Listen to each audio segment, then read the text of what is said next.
Hey everyone, and welcome back for another deep dive. Hmm. Today, we're going to be talking about something that's pretty important to, I think, a lot of people. Hmm. Finding the right spouse. Yeah. And we're going to be looking at it through the lens of faith Hmm. and how faith kind of intertwines with that search. Right. We're going to be diving into this excerpt called, Am I Too Demanding in Finding the Right Spouse? Discover God's Plan for Relationships. Okay. And this piece really got me thinking, are we looking for a partner to kind of complete us? Hmm. Or are we ready to be the blessing in their life? And to unpack this, I've got an expert here who can offer insight from a faith-based perspective. Well, I think that's a question that's kind of echoed throughout time, right? I mean, Right. this desire for connection it's really woven into us. Absolutely. And this excerpt, it doesn't shy away from asking the tough questions. Yeah. It talks about how important self-awareness is Yes. and preparing yourself before you even start thinking about a partner. Right. What are your thoughts on that? Well, I think that, we hear this idea of become the right person all the time. Mm. But what does that actually look like when you think about relationships? Right. And this source really encourages us to examine what they call emotional baggage. Right. So, those hidden expectations, past hurts. Maybe we even have like unrealistic ideals that we're carrying around. Yeah. And we don't even realize it. It's like building a house on a foundation that's not stable. You have to kind of address those cracks before you can really build something strong. And that will last. That's such a good analogy. I love that. Yeah. It is really easy to just get caught up in the excitement of finding someone, Oh, yeah. but neglecting that inner work that can sabotage everything before it even begins. Absolutely. And it's not about becoming this perfect person Mhm. because that's not possible. Yeah. But it's about being honest with ourselves, seeing the patterns that come up in our relationships, Yeah. and then, really taking responsibility for the ways that we can grow. So, okay, let's say someone is listening and thinking, okay, I am working on myself, but I am ready to be in a relationship. So how do I balance personal growth with actively looking for a partner? Especially when it feels like everyone else is finding that perfect person left and right. Yeah. You know? That's a really common frustration that I hear. Yeah. But this excerpt emphasizes that singleness, it's not just a waiting room for marriage. Right. It's a time to really develop who you are as a person. Okay. It's a time to become more whole, Yeah. more complete in yourself. Hmm. So think about, what are you passionate about? What brings you joy? What are some things you're learning and growing in? These are the things that make you you, Yeah. and they become a part of what you bring to a relationship. So it's not just about finding the right person, Right. but it's becoming the right person for yourself. Yes. First. Yeah.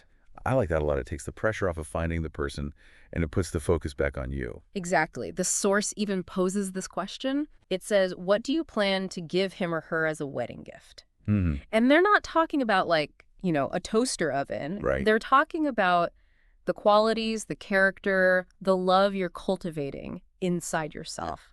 Wow, that really shifts things. Yes. And it brings up another important question, I think. Yeah. How do we even know the difference between what we desire in a partner versus what could be a part of God's plan for us? Mm-hmm. Especially when we think about these superficial criteria that we prioritize. Yeah, that's where things get really interesting. Okay. Because the source challenges us to look at our wish list, Mm-hmm. the things we think are going to make us happy, Yeah. but are they rooted in a desire to be blessed? Okay. Or to be a blessing? Is it about finding someone who checks all the boxes, or someone that you can build a life with, grounded in faith, shared purpose? You are really making me rethink my own list. Yeah. I think we've all been guilty of prioritizing things like looks, Yes. social status, but those things, they fade. Absolutely. So if we're looking for something that lasts, Mm-hmm. shouldn't we focus on the things that run deeper? Yeah. The things that go along with our faith? You're exactly right. The source reminds us that God's plan might look a little different than ours. Mm-hmm. It might involve some waiting, trusting, and letting go of our need to control everything. Yeah. And remember, He has made everything beautiful in its time. That verse from Ecclesiastes, it's so comforting. Yes. But it can be so challenging. It is. It's so easy to get caught up in the when and lose sight of why God's timing is the way it is. Absolutely. But sometimes those delays, they're exactly what we need Yeah. to prepare us for the amazing things that are waiting for us. Okay. And sometimes that preparation, that is the blessing. That's a really good point. It's in those times of waiting and trusting that we often see the most growth. And speaking of preparation, Yes. the source brings up this fascinating story Yes. from the Bible, Yeah. the story of Esther becoming queen, Yes. to illustrate this idea of preparation. And I'll be honest, at first, I didn't really see the connection to finding a spouse. Okay. Can you help me understand that? Yes, I love that you brought that up because it might seem like kind of a strange parallel, Mm-hmm. but it's really full of insight. So before Esther became queen, she went through this whole year of preparation. Okay. And it wasn't just about looking her It best. was like this big spa day, right? They Yes. mentioned all these special oils and perfumes and everything. Yeah, and those rituals, actually, they symbolized a deeper change that was happening. Okay. It was like purifying her heart, her mind, her spirit. Well, It was getting her ready for this role she was about to step into, mm-hmm. a role that needed wisdom, courage, and strong faith. So are you saying that preparing for marriage, which is a pretty big role in life, Yes. requires that same kind of work on ourselves? Exactly. You know, we tend to focus so much on finding a spouse, Right. but Esther's story shows us how important becoming is. Okay. Becoming the kind of person who is ready for the responsibility and the amazing things that come with a committed relationship. I'm really starting to get it. Yeah. You know, we do rush into relationships sometimes Yeah. without preparing our hearts and minds for the ups and the downs. Absolutely. And this preparation, it's not about checking things off of a list or being perfect. Right. It's about lining ourselves up with God's will and becoming who he made us to be. And that sounds like, well, a lifelong journey, Yes, it is. not a destination, you know. But where do we even start? What does this preparation actually look like? Well, Esther's story can give us some clues. Right. She didn't go through this alone. Right. She had Mordecai, her mentor. He Mm. was such a big part of her transformation. Mm-hmm. He gave her advice, he challenged her, he helped her navigate everything that was going on. He was like her wise, trusted advisor. Yes. And he wasn't afraid to, speak the truth to her, Right, exactly. even when it was hard. Yes, and that's a key part of preparation. Okay. Surrounding yourself with people who can speak truth into your life. Mm-hmm. People who will challenge you to grow, who will point you back to God if you stray a little. So finding those mentors, those trusted friends, that's really important. Yes. But what about people who are feeling lost and don't really know where to turn? Mm-hmm. Who are those Mordecais in our lives? That is such a good question, and it's one we are going to dig into a little deeper later on. Okay. We'll talk about how to find those wise voices, how to make good decisions, Mm-hmm. and how to handle the ups and downs of this whole journey. This is getting really good. Let's jump into all of that after a quick break. It's interesting, to think about those Mordecais in our lives today, Mm-hmm. because there's so much advice out there. Yeah. I mean, you've got social media influencers, you've got self-help gurus, you've even got dating apps that promise they'll find you the perfect match. Oh, yeah. It's overwhelming, trying to figure out what's true and what's not. It really is. It feels like everyone has an opinion about relationships. Right. But how do we figure out who to trust? That's where discernment comes in. Okay. Being able to tell the difference between truth and lies, Mm-hmm. wisdom, and just, someone's opinion. Yeah. And I think this excerpt actually gives us a really good way to look at it.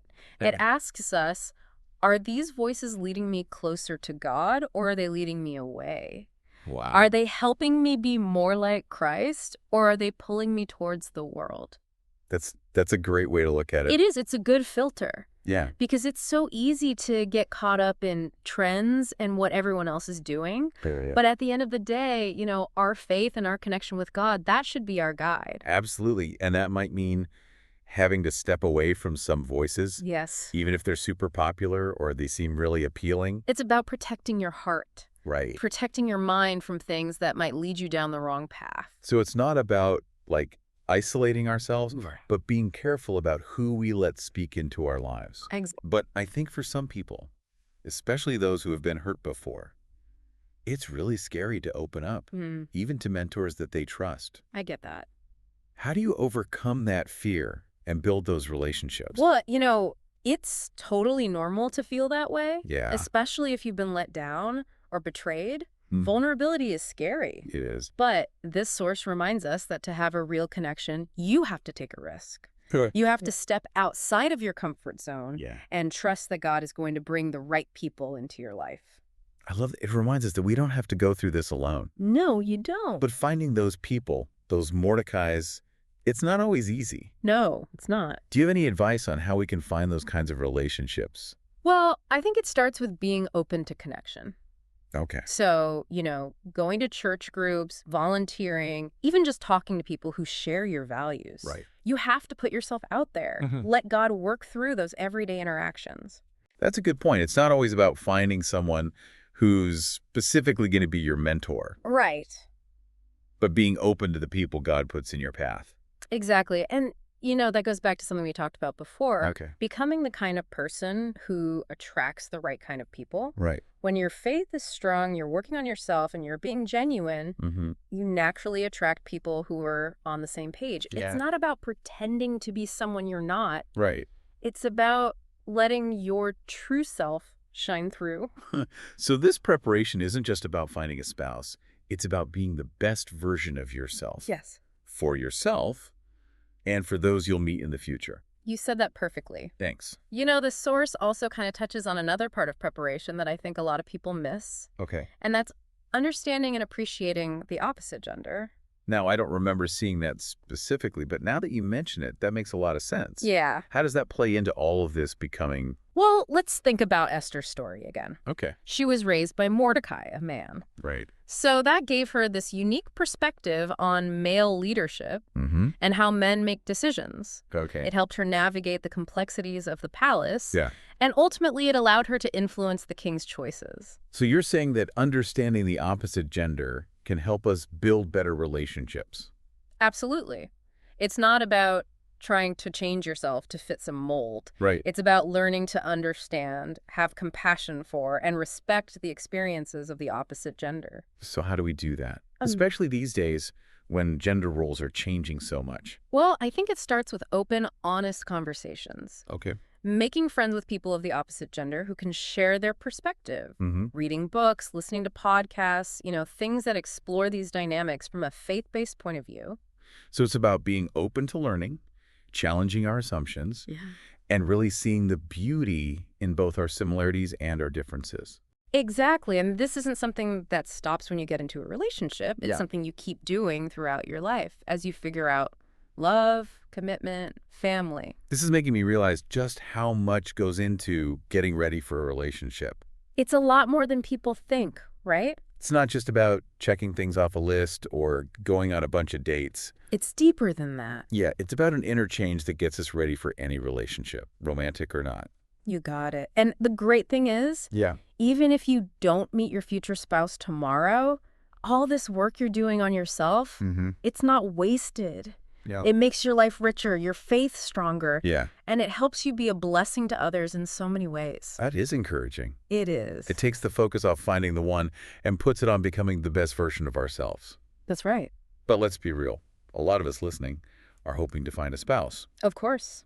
And the source asked this question that really got me thinking. It says, if you were to meet your future spouse tomorrow, what wedding gift, meaning your best, most prepared self, would you bring to that relationship? That is a powerful question.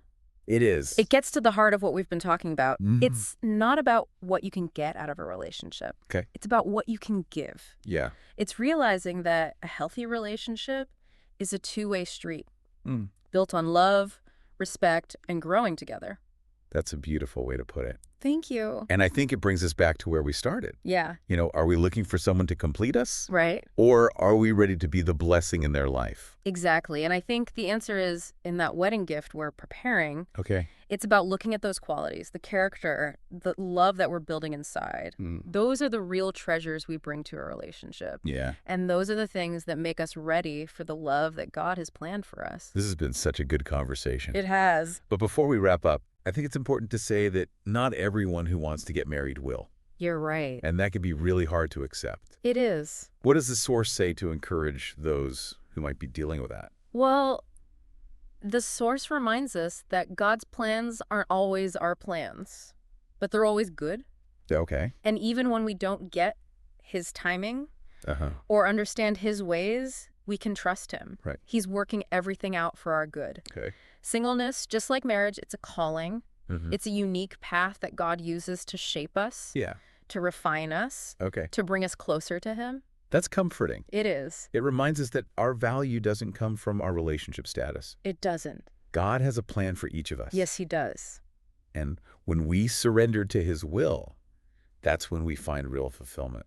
Beautifully said. And, even if marriage isn't in God's plan for someone, all the growth they experience now, Yeah. the self-awareness, the stronger faith, the commitment to being more like Christ, those are gifts that will help them in every part of their lives. Absolutely. And who knows, maybe that growth will lead to blessings and relationships I never thought possible. I think so.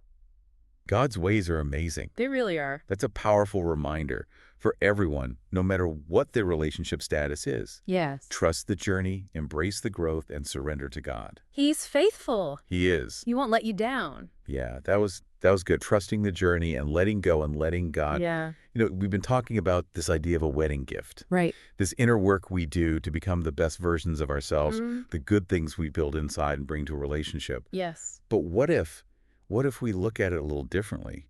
What if this gift isn't just for a future spouse? Okay. What if it's for ourselves? That's a great point. It Yeah. makes me think of that verse in Proverbs. Okay. It says, "Charm is deceptive and beauty is fleeting, but a woman who fears the Lord is to be praised." Yeah. And that fear of the Lord isn't about actually being scared. It's about reverence and respect Mm-hmm. and living our lives according to his principles. Yeah.